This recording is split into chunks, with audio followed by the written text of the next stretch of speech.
முதல் வாசகம் தானியேலாகமம் அதிகாரம் 5 திருவசனங்கள் 1 முதல் 6, 13 முதல் 14, 16 முதல் 17 மற்றும் 23 முதல் 28 வரை.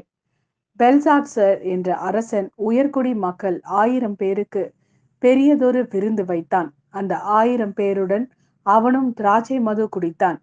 அவ்வாறு குடித்து கொண்டிருந்த போது அரசன் தானும் தன் மனைவியரும் வைப்பாட்டிகளும் குடிப்பதற்கென்று தன் தந்தையாகிய நெபுகத்நேசர் எருசலேம் திருக்கோவிலிலிருந்து கொண்டு வந்திருந்த பொன் வெள்ளி கிண்ணங்களை கொண்டு வர சொன்னான்.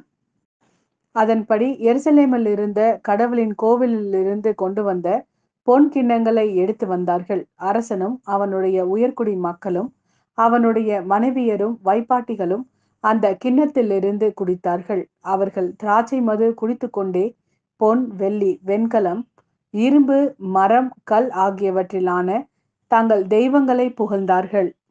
திடீரென்று ஒரு மனிதனுடைய கைவிரல் தோன்றி அரசனது அரண்மனை ஊற்றுவரில் விளக்கு தூண்டுக்கு எதிரே எழுத தொடங்கின. அவ்வாறு எழுதும்போது அரசன் அந்த உள்ளங்கையை பார்த்தான். அதை கண்டு அரசன் முகம் கருத்து நெஞ்சும் கலங்கி குலை நடுங்கி தொடை நடுக்கமுற்றான். அவ்வாறே அரசன் முன்னிலைக்கு தானியேல் அழைத்து வரப்பட்டார். அரசன் அவரை பார்த்து, என் தந்தையாகிய அரசன் யூதாவிலிருந்து சிறைப்பிடித்து வந்தவர்களுள் ஒருவனாகிய தானியேல் என்பவன் நீதானே?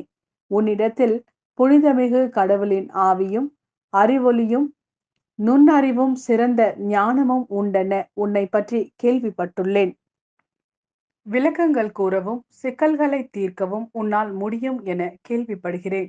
இப்பொழுது நீ இந்த சொற்களை படித்து இவற்றின் உட்பொருளை விளக்கினால் உனக்கு அரச உடை உடுத்தி கழுத்தில் பொன்மாலை அணிவித்து என் அரசில் 3ஆம் நிலையில் உன்னை அமர்த்துவேன் என்றான். அப்பொழுது அரசனுக்கு தானியேல் மறுமொழியாக கூறியது, உம்முடைய அன்பளிப்புகளும் உம்மிடமே இருக்கட்டும்.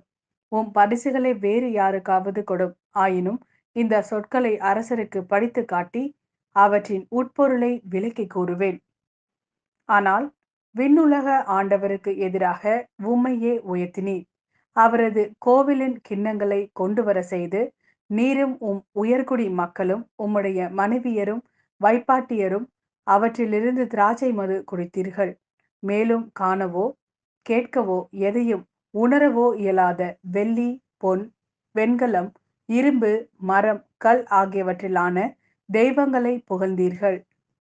ஆனால் உமது உயிரையும் உம் வழிகளையும் தம் கைக்குள் வைத்திருக்கும் கடவுளை நீர் பெருமைப்படுத்தவில்லை. ஆகையால் அவர் இந்த கையை தம் திருமுன்னிலிருந்து அனுப்பி இந்த எழுத்துக்களை பொறிக்க செய்தார்.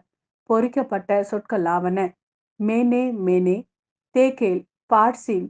இவற்றின் உட்பொருள் மேனே, கடவுள் உமது அரசின் நாள்களை எண்ணி வரையறுத்து அதனை முடிவுக்கு கொண்டு வந்துவிட்டார். தேக்கேல், நீர் தராசில் நிறுக்கப்பட்டீர், எடையில் மிகவும் குறைந்துள்ளீர். பார்சின், உமது அரசு பிரிக்கப்பட்டு மேதியருக்கும் பார்சியருக்கும் கொடுக்கப்பட்டுள்ளது. இது ஆண்டவரின் அருள்வாக்கு. இறைவா உமக்கு நன்றி.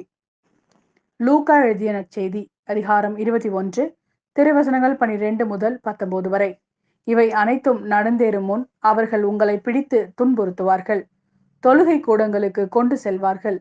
சிறையில் அடைப்பார்கள். என் பொருட்டு அரசரிடமும் ஆளுநரிடமும் இழுத்து செல்வார்கள். எனக்கு சான்று பகர இவை உங்களுக்கு வாய்ப்பளிக்கும். அப்போது என்ன பதில் அளிப்பது என முன்னதாகவே நீங்கள் கவலைப்பட வேண்டாம். இதை உங்கள் மனதில் வைத்துக் கொள்ளுங்கள். ஏனெனில் நானே உங்களுக்கு நாவன்மையையும் ஞானத்தையும் கொடுப்பேன். உங்கள் எதிரில் எவராலும் உங்களை எதிர்த்து நிற்கவும் எதிர்த்து பேசவும் முடியாது. ஆனால் உங்கள் பெற்றோரும் சகோதர சகோதரிகளும் உறவினர்களும் நண்பர்களும் உங்களை காட்டி கொடுப்பார்கள். உங்களுள் சிலரை கொல்வார்கள். என் பெயரின் பொருட்டு எல்லாரும் உங்களை வெறுப்பார்கள். இருப்பினும் உங்கள் தலைமுடி ஒன்று கூட விழவே விழாது.